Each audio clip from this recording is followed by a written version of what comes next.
plus your 10-day forecast.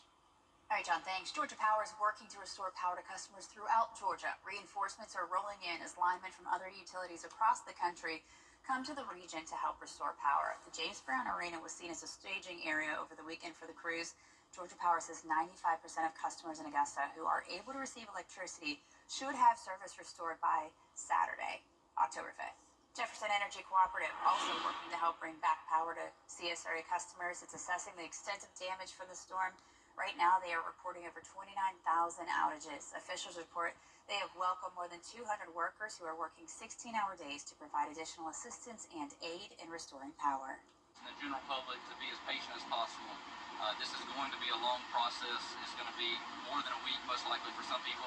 Of course, we're constantly restoring power to our members. We had some on Friday. We had some more on yesterday. We're getting some more on today. And each day we're going to add to that. And as he says, they do not have an estimated time, but restoration could take up to a week. So I just got this on my phone this morning from the Screven County Emergency Management Agency. They're going to be giving away meals ready to eat today, along with water and some tarps, which a lot of people are looking for those. It's going to be at 10 a.m. this morning at the Screven County Elementary School on Frontage Road East. Schools in a lot of our school districts are canceled this week due to the impacts of Helene. Richmond, Columbia, Burke, McDuffie, Glasscock, as well as many other counties will be closed. The Aiken County School System says they were already scheduled to be out this week, but Intercession Week, Athletics, and Quest Zone are also canceled. South Carolina Governor Henry McMaster making a stop in Aiken yesterday. He says 25 people have died across the Palmetto State from the storm. At least 4 of those are in Aiken County. The governor says one of the biggest challenges right now that crews are having to deal with are those downed power lines that are wrapped up in the debris. He asked the National Guard to help with cleanup efforts as the storm has knocked down thousands of trees. I haven't seen anything quite like this before, particularly in this part of the state. But it's a devastating blow, but we can make it through.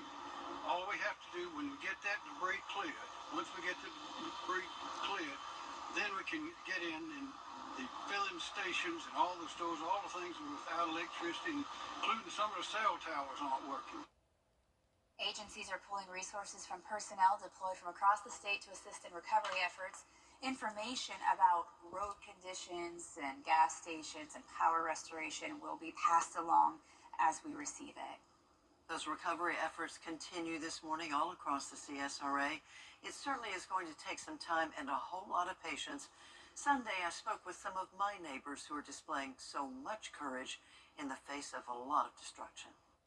Fox Hall, one of the hardest hit neighborhoods in West Augusta, home after home badly damaged. And as you can see, the damage that was done to our residents, the day of the storm, we couldn't even get out our driveway because it was blocked. Most of the neighbors' driveway was blocked, and we had a couple of angels to come by and had machinery that was able to get us our driveway clear so we can get out of it.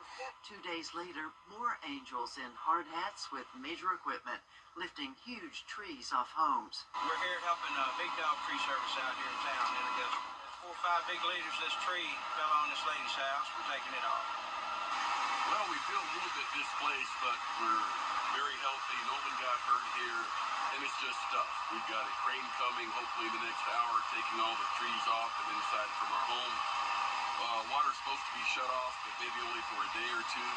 So it could be a whole lot worse off than it is. We have a generator and lots of extra fresh water right now.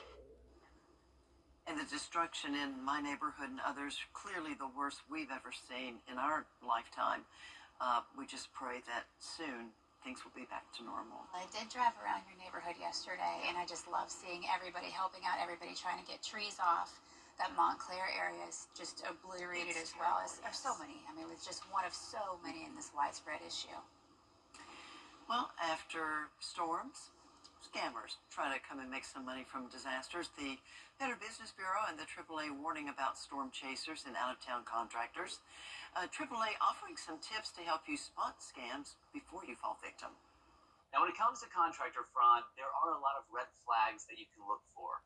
Contractors might show up unsolicited, convince you to have your neighbors hire them too.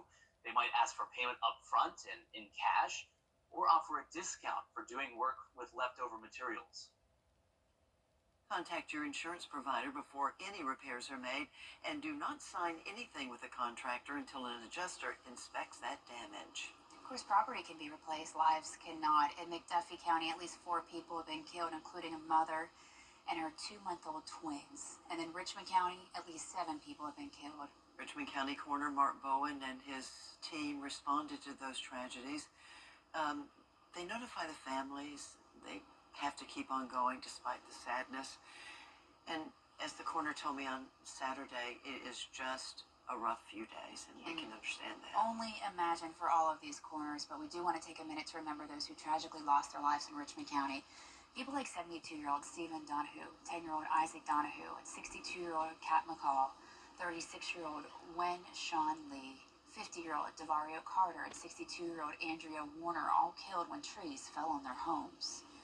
There were others who died in the wake of Helene. 52-year-old Coffee Wright died when the car they were in hit a tree on the road on Mike Pageant Highway. An unidentified woman died when she was walking on Washington Road at Alexander Drive. She was hit by a car. Our thoughts and prayers go out to their families. And of course, the ones in Aiken County, several people there dying from trees falling on homes. Those include 78-year-old Jerry Savage and his wife, 74-year-old Marcia. Also 29-year-old Michael Ruckus and 70-year-old Joseph Gullin. Well, the Richmond County Sheriff's Office is investigating a shooting. It happened on River Ridge Drive. Authorities found a woman with a gunshot wound. She went to the hospital for treatment. No word yet on any suspects. Also in Richmond County, a man has been arrested for allegedly setting a downtown hotel on fire.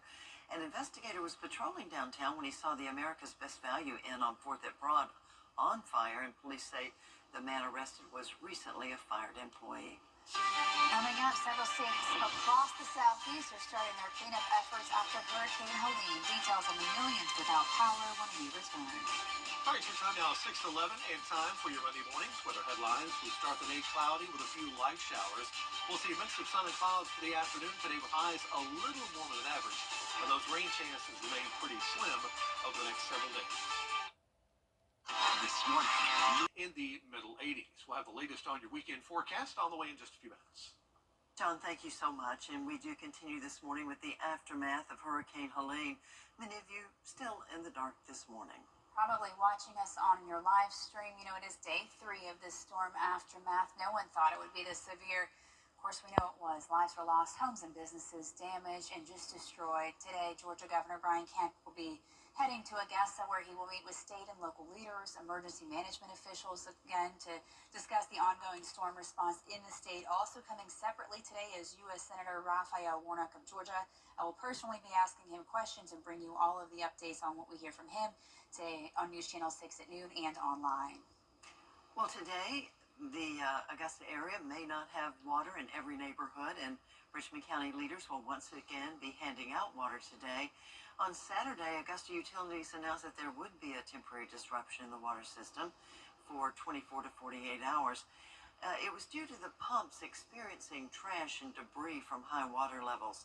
The city had a distribution center on Sunday at the Augusta Municipal Building, and some had questions about how they're going to be able to get more water.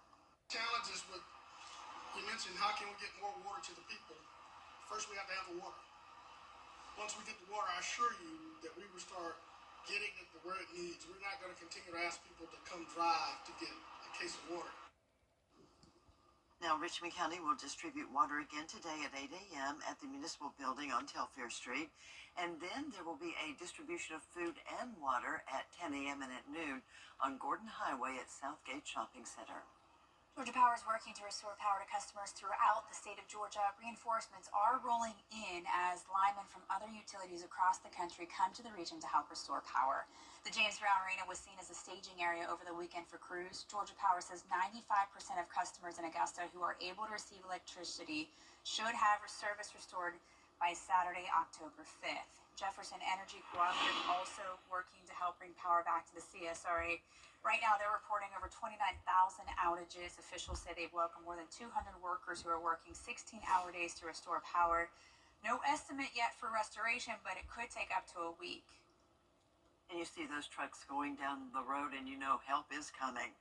Well, several schools in the area are canceled this week. Schools in Richmond, Columbia, Burke, McDuffie, and Glasscock are closed. The Aiken County school system already was scheduled to be out this week, but Intercession Week athletics and Quest Zone also are canceled. South Carolina Governor Henry McMaster was in Aiken yesterday. McMaster says 25 people have died across the Palmetto State from this storm. At least 4 of those are from Aiken County. The governor says one of the biggest challenges right now is dealing with those downed power lines that are wrapped in all the debris. Agencies are pulling resources with personnel deployed from across the state to assist in recovery efforts. You know, after storms, scammers often try to make some